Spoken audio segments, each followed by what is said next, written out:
Our top focus this morning is on Prime Minister Narendra Modi's focus on the COVID-19 vaccine. He'll be embarking on a 3-city tour today to take stock of the vaccine development work. His journey will start with the Zydus Biotech Park in Ahmedabad. This is in Changodar Park. The drug maker had earlier announced that the Phase 1 clinical trials of its COVID-19 vaccine candidate Zycov-D has been completed and it's commenced Phase 2 clinical trials from August. From Ahmedabad, Prime Minister Modi is expected to visit Pune-based Serum Institute of India, which is partnered with global pharma giant AstraZeneca and the Oxford University for a vaccine called as Covishield.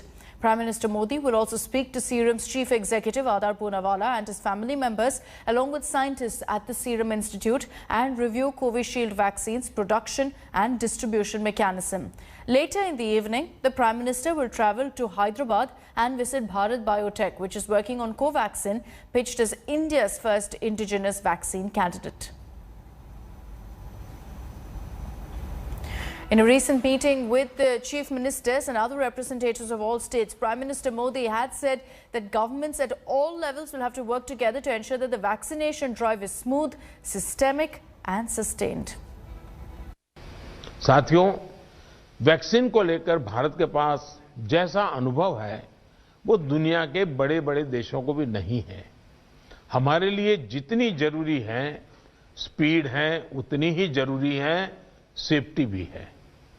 Bharat जो भी vaccine अपने नागरिकों को देगा वो हर वैज्ञानिक कसौटी पर खरी होगी। जहां तक वैक्सीन के डिस्ट्रीब्यूशन की बात है तो उसकी तैयारी भी आप सभी राज्यों के साथ मिलकर के की जा सके रही है।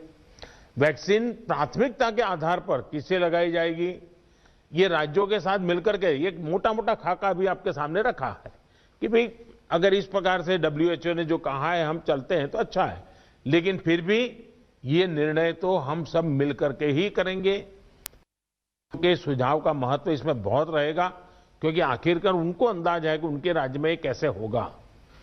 हमें कितनी अतिरिक्त कोल्ड स्टोरेज की जरूरत रहेगी, मुझे लगता है कि राज्यों ने इस पर अभी बल देकर के व्यवस्थाएं खड़ी कर देना शुरू कर देना चाहिए। कहां-कहां संभव हो गए, उसके पैरामीटर्स क्या हो गए, उस पर हमें यहां से सूचनाएं तो डिपार्टमेंट को चली गई है, लेकिन इसको अब इम्प्लीमेंट करने के हमने रेडी रखना पड़ेगा और जरूरत पड़ी तो अतिरिक्त सप्लाई भी सुनिश्चित की जाएगी और इसका विस्तृत प्लान बहुत जल्द ही राज्य सरकारों के साथ मिलकर के तय कर दिया जाएगा। हमारी राज्यों की और केंद्र की टीम साथ लगातार वो बातचीत कर रहे हैं, काम चल रहा है। Now, the Prime Minister, during his visit to these 3 cities, will hold discussions with scientists, essentially get a first-hand perspective of the preparations, the challenges and the roadmap in India's endeavour to vaccinate all of its citizens. निर्णय वैज्ञानिक तराजू पर ही तोला जाना चाहिए। निर्णय उसकी जो अथॉरिटीज हैं उन अथॉरिटीज के सर्टिफाइड व्यवस्था से ही होनी चाहिए।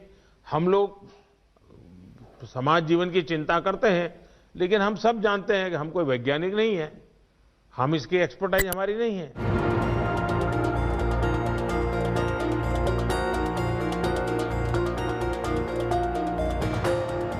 The world is racing against time to find a cure. A vaccine for coronavirus.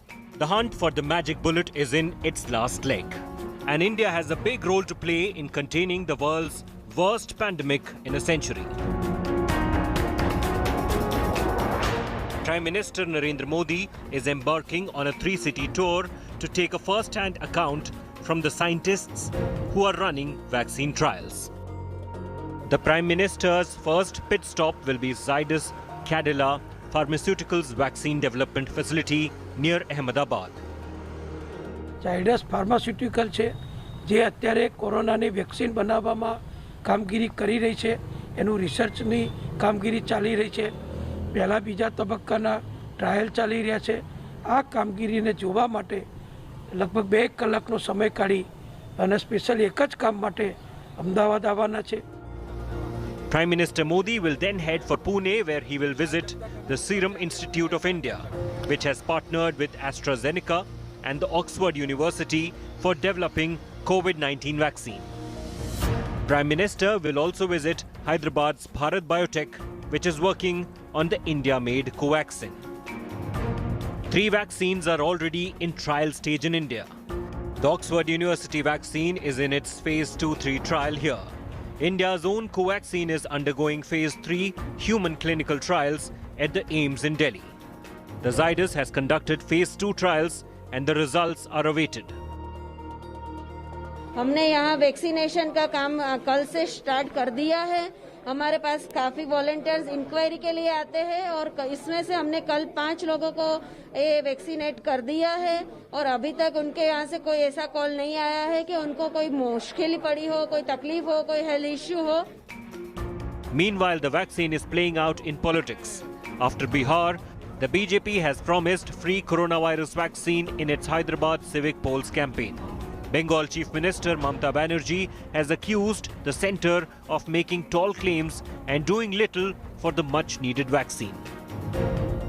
কোনো কিছু করবার ক্ষমতা নেই, বড় বড় ভাষণ, ভ্যাকসিন দেবে বলে ভাষণ চলছে 6 মাস ধরে, 1 বছর ধরে। কবে ভ্যাকসিন আসবে লোকে জানেও না।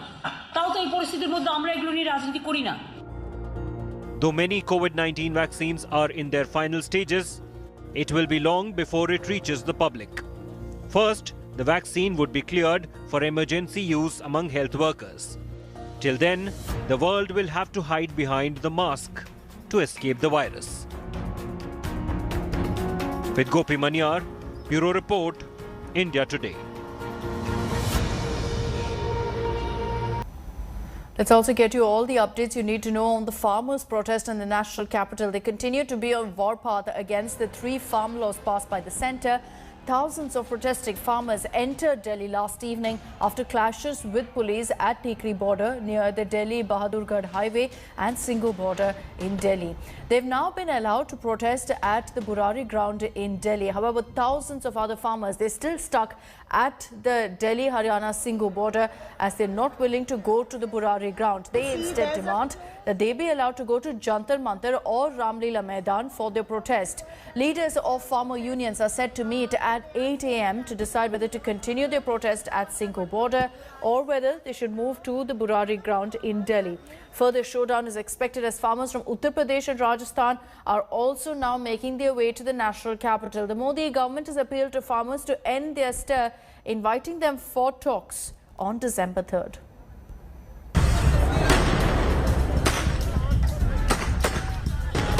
High-octane face-off on the highways. Borders sealed, barricades broken. Angry farmers are protesting against the centre's new farm laws that pave the way for private players in farm trade.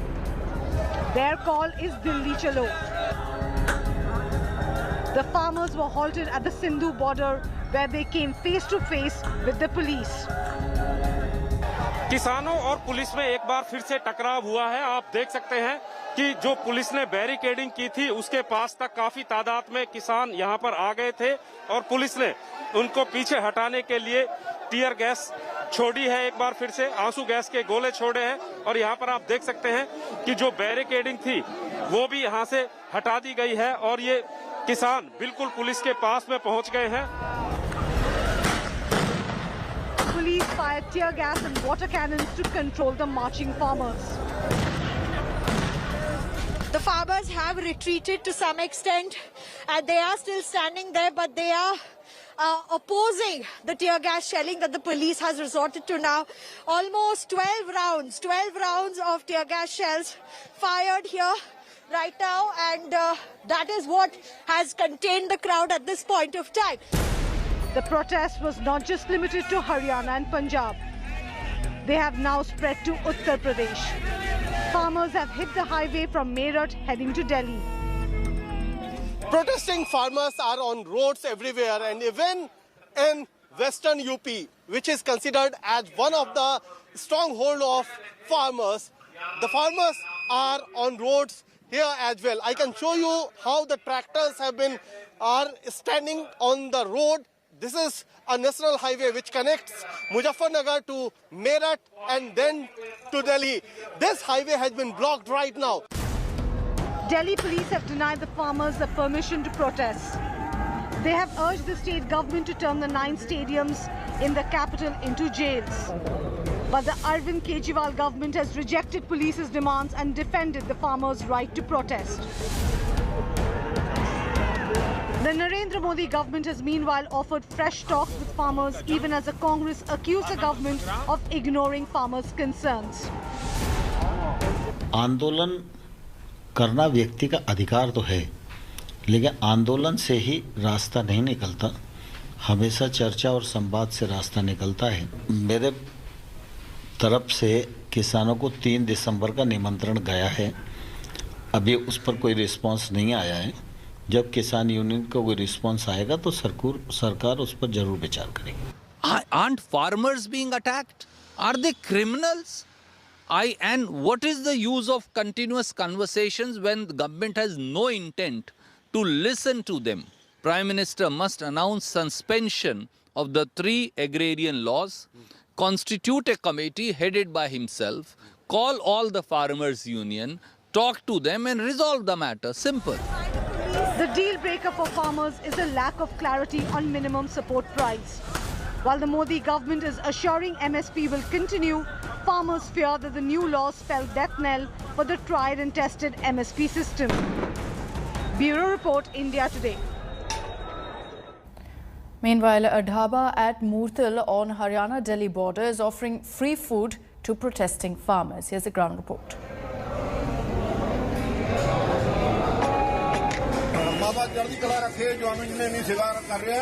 ਬਾਬੇ ਨਾਨਕ ਰਾਜ ਦੇ ਪੂਰਾ ਹੱਥ ਹੈ 20 ਰੁਪਏ ਦਾ ਲੰਗਰ ਚਲਾਈ ਜਾਂ ਲੱਖਾਂ ਚੱਲਣ ਡਿਆ ਤੇ ਲੱਖਾਂ ਲੋਕਾਂ ਨੂੰ ਛਕਾਣ ਡਏ ਨੇ ਇਹ ਗੁਰੂ ਨਾਨਕ ਸੱਚੇ ਪਾਤਸ਼ਾਹ ਦੀ ਕਿਰਪਾ ਹੀ ਹੈ। Another story we're tracking closely this morning. Jammu and Kashmir all set to witness its first elections post Article 370 abrogation, with the District Development Council polls beginning today. The first phase of DDC polling has kicked off just a few minutes ago at 7 a.m. The first phase will decide the fate of 296 candidates who are in the fray in the first phase. As many as 43 constituencies, 25 in the Kashmir Valley and 18 in Jammu region are going to the polls in the first phase. Meanwhile, security has been beefed up across Jammu and Kashmir as a terror threat looms large over the DDC elections. A strict vigil is being maintained along the line of control as well as the international border. Security has been tightened in view of the terror threat because elections are taking place and terrorists are looking for an opportunity to derail the democratic process here in Jammu and Kashmir. So security has been beefed up all along the international border as well as along the line of control, and even in the hinterland, even in the interior areas, the security has been stepped up. Since these elections are taking place in the middle of a pandemic, so COVID protocols have also been laid down. The polling staff has also reached the polling booths, and it's a big democratic exercise that is going to take place in Jammu and Kashmir. As I said, that this is for the first time that elections are going to be held for district development councils here in Jammu and Kashmir, and the aim of the government is to strengthen the grassroots democracy here in Jammu and Kashmir. With video journalist Neeraj Kumar, this is Sunil Bhatt reporting from Jammu for India Today. At this time, we had made special arrangements that those people who are in the hospitals because they're COVID positive and those who are in home quarantine because they're COVID positive, we have separate absentee voter category for them. They were not required to come to the polling station only. We have provided postal ballots for them. Right. There were nodal officers in every district from the health and the election department who went to the hospitals because the district magistrate knows their number. And also they went to the homes and they were also enabled through the absentee voter. But still, anybody can be asymptomatic or his temperature comes more. For that, as I mentioned to you, we will take them in the last 1 hour. Well, it's snowing in Kashmir. The winter, of course, is cold. The political atmosphere, however, is most definitely heating up. The candidates in the DDC elections are braving the weather and the cold to woo voters. India Today travelled to the rural areas of North Kashmir to capture the mood of the locals there.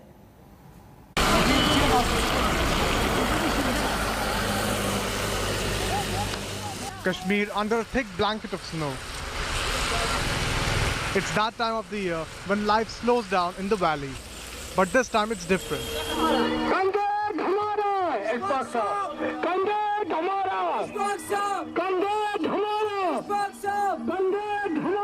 The District Development Council elections, the first big electoral exercise since the abrogation of Article 370, has raised the political temperatures, not just in Srinagar, but in rural Kashmir as well.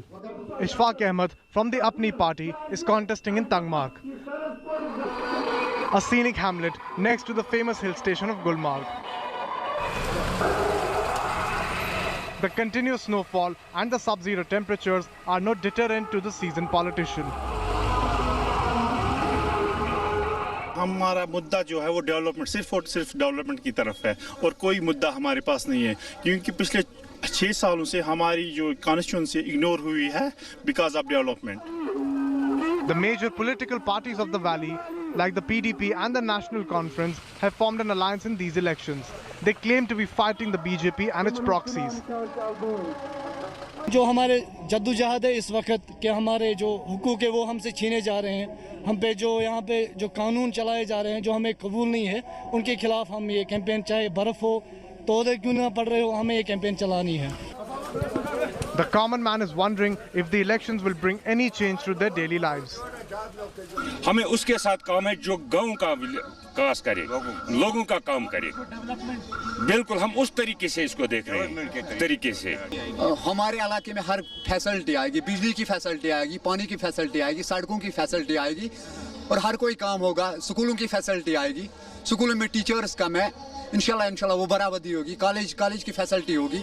The candidates have started going out. They have started to woo voters, explain to them what's the importance of these elections and why they should vote for them. So clearly, in these winters, the deep winters, it's going to be a very, very hot campaigning and electioneering that Kashmir Valley will witness. With cameraman Rauf, Shujaul Haq in Tangmarg for India Today.